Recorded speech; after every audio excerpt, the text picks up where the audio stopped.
मी आहे सावंतवाडी शहरातील प्रभाग 2 मध्ये आणि माझ्यासोबत आहेत या प्रभागाचे भाजपचे अधिकृत उमेदवार बबनजी साळगावकर. खरं तर बबनजी साळगावकर यांचा परिचय करून द्यायची तशी मला आवश्यकता नाही, कारण सावंतवाडी शहरामध्ये 4 वेळा नगरसेवक, 3 वेळा उपनगराध्यक्ष आणि 3 वेळा नगराध्यक्ष अशी महत्त्वाची पदं भूषविलेले आणि त्याचबरोबर सामाजिक आणि राजकीय क्षेत्रात नेहमीच अग्रेसर असणारं व्यक्तिमत्व म्हणजे बबनजी साळगावकर. साळगावकर साहेब, नमस्कार. खरं तर तुमचं हॅलो सिंधुदुर्गमध्ये स्वागत आहे. नंतर पुन्हा एकदा तुम्ही निवडणुकीला सामोरे जात आहे, तर प्रथमतः नागरिकांकडून कशा पद्धतीने तुमचं स्वागत होतंय, मतदार तुमच्याशी कशा पद्धतीने बोलतायत, आपल्या काय भावना आहेत त्या तुमच्या समोर मांडतायत, याबाबत मला जाणून घ्यायचं. निश्चितच सांगेन की भारतीय जनता पक्ष आणि आदरणीय रवींद्र चव्हाण साहेब यांचे मी आभार मानतो की त्यांनी विशेष प्रयत्न करून भारतीय जनता पक्षामध्ये मला येण्यासाठी विशेष त्यांनी प्रयत्न केलेत.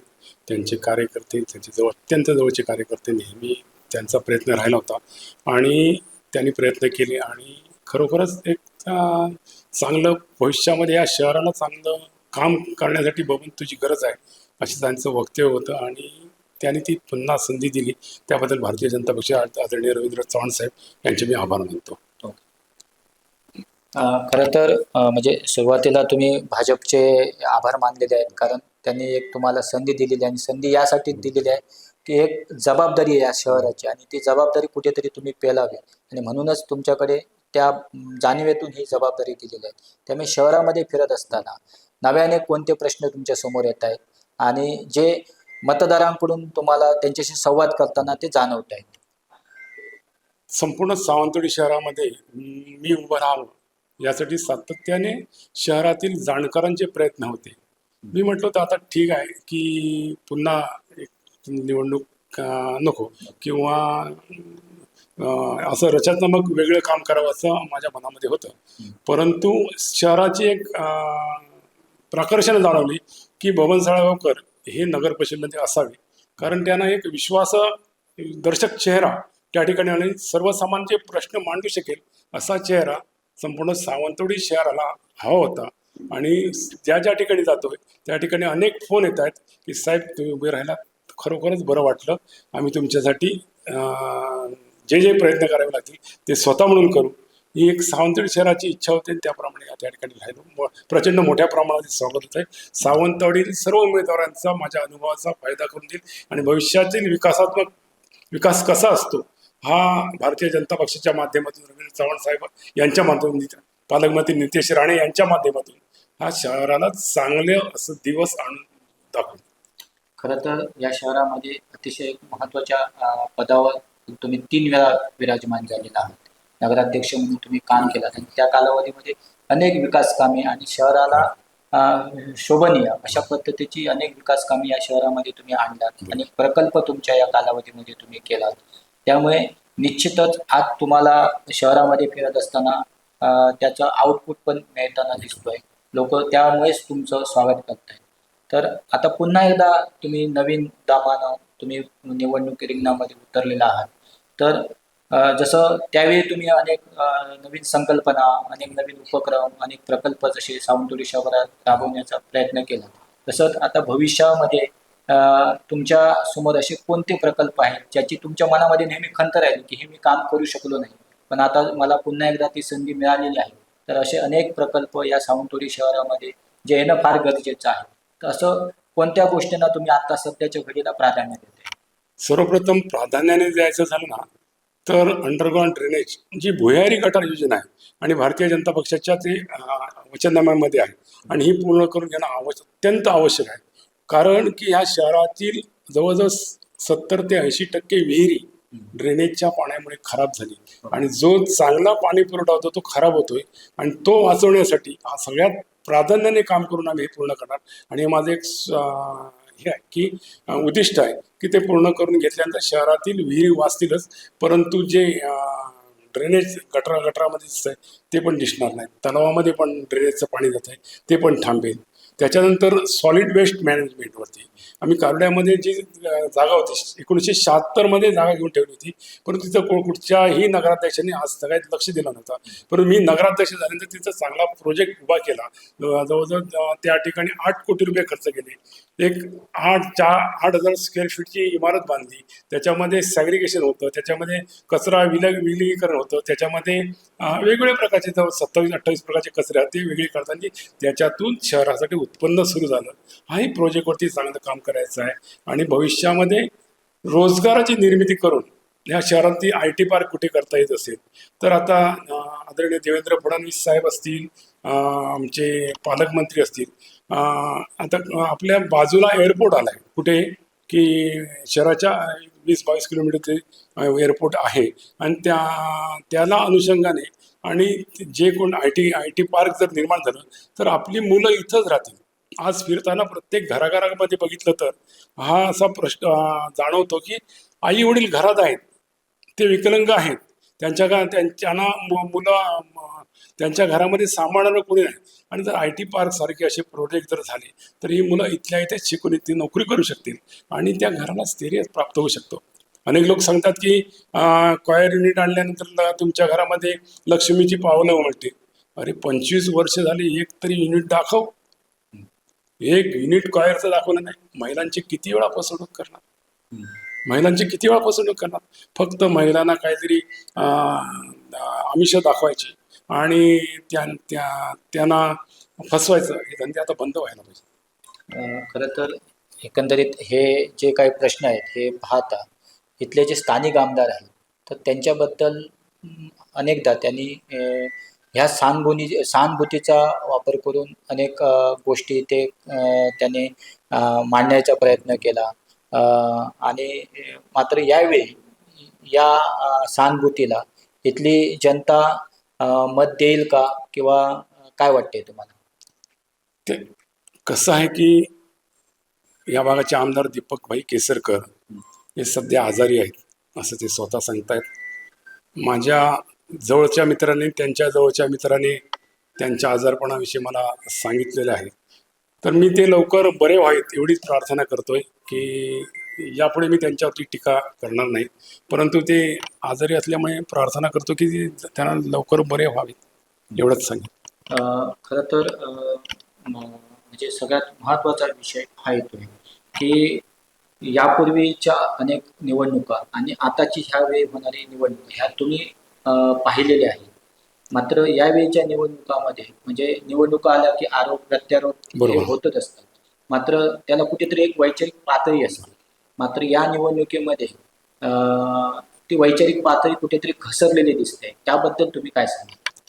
सावंतवाडीच्या राजकारणावरती नेहमीच सावंतवाडीच्या जनतेने आदर व्यक्त केलेला आहे.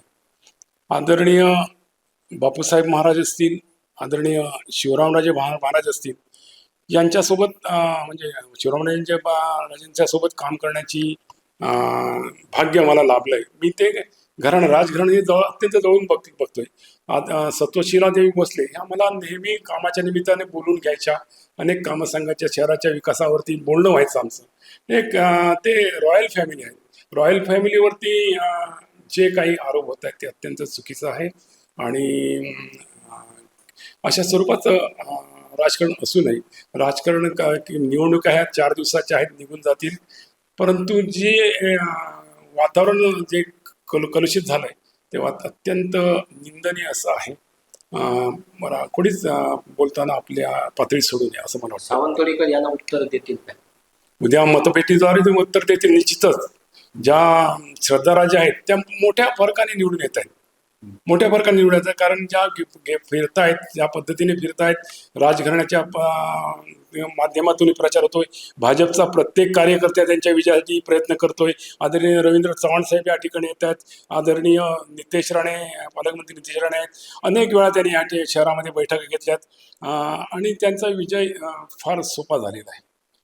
खरं तर या प्रभागामध्ये, ज्या प्रभागामध्ये तुम्ही आहात, या प्रभागाचं तुम्ही 5 वेळा प्रतिनिधित्व केलेलं आहे आणि खरं तर आत्ताचे जे स्थानिक आमदार आहेत दीपक केसरकर यांच्या अगदी जवळचे जे अगदी त्यांचे कट्टर समर्थक म्हणून समजले जाणारे बाबू कुडतरकर हे देखील तुमच्यासमोर प्रतिस्पर्धी म्हणून उमेदवार आहेत.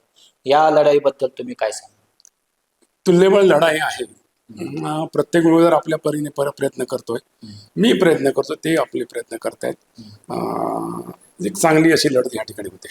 पण या लढतीकडे खरी तर दीपक भाईंनी अगदी त्यांच्या प्रतिष्ठेचा हा विषय झालेला आहे. कारण बाबू कुडतरकर हे अगदी त्यांचे निकटवर्ती आहे, अगदी जवळचे म्हणून खंदे समर्थक म्हणून ओळखले जातात. त्यामुळे एक प्रतिष्ठेची लढाई ह्या प्रभागामध्ये होताना दिसते. याकडे तुम्ही कसं पाहता? प्रत्येक मतदारसंघामध्ये लढती होत आहेतच, परंतु सावंतवाडी शहराचा लक्ष हे प्रभाग क्रमांक 7 आणि प्रभाग क्रमांक 2 वरती लागून राहिलेला आहे. कारण त्या ठिकाणी फार मोठी लढत होत आहे आणि याबाबतचा निकाल हा प्रत्येक मतदारांच्या हातामध्ये आहे आणि प्रत्येक माझ्या पाठीमागे चांगला मतदार आहे, ज्यांचा सपोर्ट चांगला मिळतोय. खरं तर या निवडणुकीचे एक वैशिष्ट्य म्हणजे की भाजपने या निवडणुकीमध्ये म्हणजे एकूणच सिंधुदुर्ग जिल्ह्यामध्ये ज्या 4 ठिकाणी या निवडणुका होत आहेत, आरोप प्रत्यारोप होत आहेत. मात्र ते आरोप प्रत्यारोपामध्ये न पडता विकास हाच एक अजेंडा घेऊन भाजपने ही निवडणुकीच्या समोर जात आहेत आणि तोच अजेंडा हा सावंतवाडी शहरामध्ये दिसतोय. म्हणून मी विकास या मुद्द्याकडे पुन्हा येतोय. खरं तर सावंतवाडी शहरामध्ये ग्रीन म्हणजे स्वच्छ शहर, ग्रीन सिटी हा नारा हे तुम्हीच नारा दिला होता आणि आज पुन्हा एकदा तुम्ही येत आहे. तर याबाबत तुम्ही काय सांगा? तुम्ही सुरुवातीचा प्रश्न केला, त्याचं उत्तर पहिलं देत आहे की एक सुसंस्कृतपणाचं लक्षण आहे. निवडणुका ह्या विकासात्मक मुद्द्यावरतीच व्हायला पाहिजे आणि आमचा एक अजेंडा आहे की समाजातील शेवटच्या पायरीवरील व्यक्तीचं काम हे नगर परिषदेमध्ये व्हायला पाहिजे. असा स्वच्छ कारभार, भ्रष्टाचार मुक्त कारभार आणि सर्वसामान्यांना आदर वाटावा, या नगर परिषद यावं असं वाटावं असा कारभार ह्या नगर परिषद भविष्याच्या काळामध्ये भारतीय जनता पक्षाच्या वतीने होईल ही खात्री देतो, ग्वाही देतो. खरं तर काही विरोधकांकडून म्हणजे दिवसण्याचा प्रयत्न होतो आणि हे प्रकर्षाने इथे जाणवतोय. तर याकडे तुम्ही कसं पाहताय? आम्ही दुर्लक्षित करतोय. ते फार बोलतायत, परंतु त्या विषयावरती आमच्या भारतीय जनता पक्षाच्या वतीनं कोणतंही उत्तर दिलं जाणार नाही. आम्ही उद्याच्या निवडणुकीमध्ये जो निकाल असेल तो निकाल भारतीय जनता पक्षाच्या बाजूने असेल आणि निकालातून त्यांना उत्तर मिळेल. कारण सावंतवाडीची जनता शून्य आहे. या जनतेला एकामध्ये चिखलफेक केलेली चालत नाही. ते बारकाईने बघतायत की हे काय चाललंय, कशासाठी चाललंय. एवढा शून्य मतदार सावंतवाडी शहराचा आहे आणि त्याचा परिणाम त्यांना उद्याच्या 3 तारखेला दिसेल. खरं तर मी प्रभागापुरते तुम्हाला प्रश्न विचारला नाही, कारण तुम्ही सावंतवाडी शहराचा कारभार करता. त्यामुळे सावंतवाडी शहरासाठी आणि तो एकूणच तुमचा हा प्रभाग यासाठी तुमचा जाहीरनामा काय? आमचा जाहीरनामा आम्ही प्रसिद्ध केला आहे, परंतु अंडरग्राऊंड ड्रेनेजचा विषय आहे. अंडरग्राऊंड जी लाईटचा केबल्सच्या बाबतीमध्ये निर्णय घ्यायचा आहे आम्हाला. त्यानंतर शहरातील सांस्कृतिक असेल, सामाजिक असतील, नाट्यक्षेत्र असेल, सांस्कृतिक चळवळ बंद पडलेली आहे. हे सर्व चळवळी आम्हाला चालू करायच्या आहेत. या शहराची वृक्ष लागवड असेल, या शहरामध्ये क्रिकेटची मैदानं असतील, आम्हाला अजून एक 2 मैदान विकसित करायची या शहरामध्ये आणि चांगली मैदानं संपूर्ण शहरामध्ये करायची आहेत. आणि मार्केट आहे, पार्किंगची व्यवस्था आहे. ह्या सगळ्या बारीक बारीक विषय आम्हाला सोडायचे आहेत. एक सांगतो की सागर की एखाद्याच्या नागरिकाच्या घराच्या समोरचा जो गटर असतो तो जर भरलेला असेल, गटर जर भरलेला असेल ना, त्याच्यासाठी ती जागतिक समस्या असते. कारण ती त्याला दुर्गंधी सतोच असते आणि ती नगर परिषदेने घेऊन जावी, नगर परिषद तो प्रश्न सोडावा हा त्याच्यावरती त्यांचा लक्ष असतो आणि असे प्रश्न सोडवणारे नगरसेवक त्या ठिकाणी गेले पाहिजे. खरं तर एक महत्त्वाचा प्रश्न तो म्हणजे सावंतवाडी शहराच्या आरोग्याचा प्रश्न. ओके. आणि मल्टी स्पेशालिटी हॉस्पिटल जे राजकारण होत आहे. ओके. आणि विशेषतः करून राजघराण्याला टार्गेट करण्याचा प्रयत्न करतो. तर याबाबत काय? मल्टी स्पेशालिटीच्या बाबत जे आरोप करतात त्यांनाही माहिती आहे की राजघराणं आहे आणि राजघराण्यामध्ये अन्य त्यांचे जे कझन म्हणजे भाऊबंदकी असतील कोणते आहेत त्यांच्यामध्ये वाद आहे, त्यांच्यामध्ये दावा कोर्टामध्ये आहे तो जोपर्यंत दावा काढला जाणार नाही तोपर्यंत राजघराण्याकडून ते वर्ग केली जाऊच शकत नाही. हा मूळ प्रश्न आहे. जो दावा जर मागे घेतला म्हणजे त्यांच्या भोगले म्हणून कुठे आहे त्यांनी ते दावा टाकले त्यांनी त्याच्यावरती, तर तो प्रश्न सुटू शकतो. परंतु टार्गेट केले जाते कोणाला, राजघराणा अत्यंत चुकीचं आहे.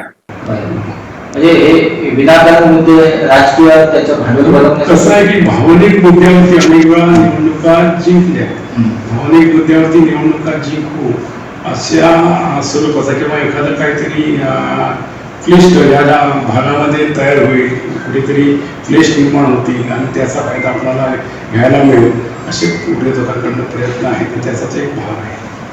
आता शेवटचा प्रश्न पुन्हा एकदा मी शहराकडे येतो की एकूणच आता जो काय प्रचार अंतिम टप्प्यामध्ये आलेला आहे, ज्या पद्धतीने तुम्हाला उत्स्फूर्त असा प्रतिसाद मिळतोय, तर हा प्रतिसाद पाहता सावंतवाडी शहराचं चित्र काय असेल? सावंतवाडी शहराच्या बाबतीमध्ये विचार केला तर इथं शून्य मतदार राहतात.